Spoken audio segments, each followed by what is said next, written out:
Sanibona bafethu uvane lo kusathana kuthola indaba regarding abajida beKaizer Chiefs okuHappy Mashiyane benosamukelo Zwane. Remember kuHappy Mashiyane benosamukelo Zwane basathana kulonwa nje balonwa iKaizer Chiefs isaqala lesizini le ibalona kwiSwelele FC. Abajida bayadlala nje khona even though bengayitholi igame time kakhulu but ke siyasibabone bedlala khona abajida. Kwindaba engiyitholile bafethu ngizwe indaba engekho mnandi kuthiwa abajida bazoyishiya iKaizer Chiefs. Bazoyishiya iKaizer Chiefs kulona leli windi lelisiya kulona. Singesazi ukuthi abajida ingabe basazohamba on a permanent noma basazolonwa yini but ke ngokuzwa kweindaba zami ngizwile kuthiwa ngenzeka kube i-permanent deal. Ngenza abajida bayishiye ngempela iKaizer Chiefs. But ke ngifuna ukubuyela kwenye indaba la yabani yaHappy Mashiyane umjida bafethu. Akekho umdlalo onebhadi njengoHappy Mashiyane. Yabo akekho umdlalo oseke waba nebhadi. Mhlawumbe bakhona abanye osengangitshela ngabo kuma comments.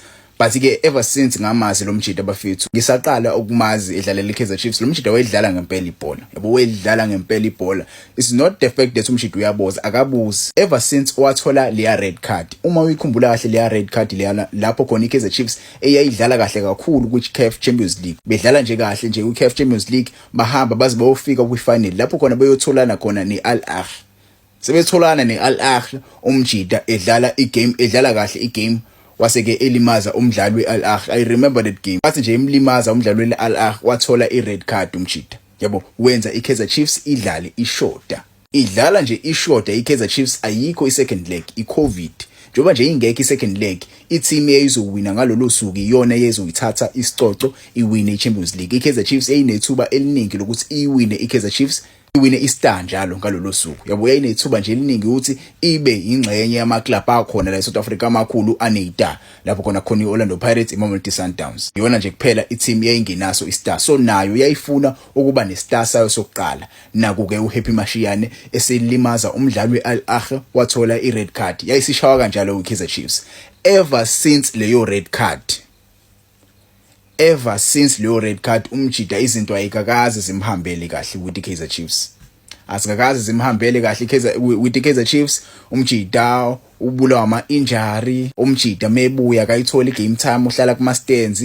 Yabo angazi ngempela mfethu umjida mina ngokwami ngumjida bengizokhuluma ne-agent yami ngitshela ukuthi agent yami ngiyabona igame time ngiyitholi la nje angayitholi nje igame time ngizamela uplan because angikwazi ukuhlala la kwiKaizer Chiefs because the more uhlala kwiKaizer Chiefs the more career yakhe izophela because I feel like usehlale kakhulu kwiKaizer Chiefs.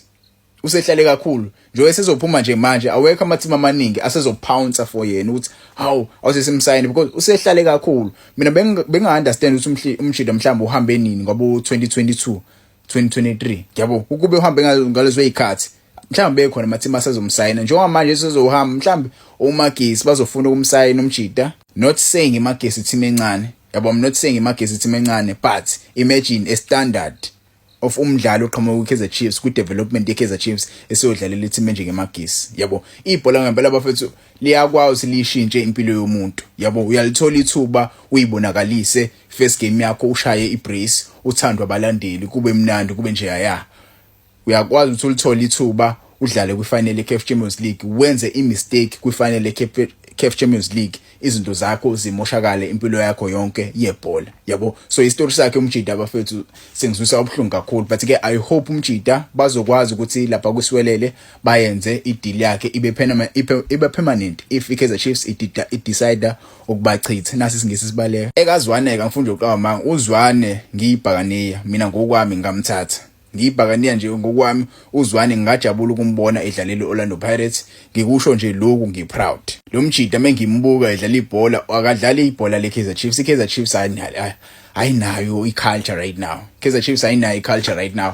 Iculture yebhola edlala uZwane, iculture yePirates. When I see uZwane I see a young Dlamini. Yabo I see a young Dlamini but ke inkinga yakhe uZwane mfethu I feel like umjida kumele athi yabo ukwehlisa kancane yabo adlale ibhola lomjida uyalazi ibhola. It's a pity ke ukuthi abajida abayithola igame time but ke mina ngokwami bengajabula ukumbona edlala kwi-team nje ngoOrlando Pirates ubani uSamukelo Zwane. Yabo ngangitshela bafethu nizizwa kanjani ngeindaba regarding labajida bawu2 ingabe kumele bayithole ichance ukuthi bayibonakalise kwiKaizer Chiefs noma kumele ikhosi libachithe vele. Yabo ngingazi ke ngangitshela bafethu kuma comments. Yabo indaba lezi ngiyitholile namhlanje kuthiwa abajida bazochithwa i-Kaizer Chiefs at the end of the season. Ngaba i-permanent deal noma kungenzeka abajida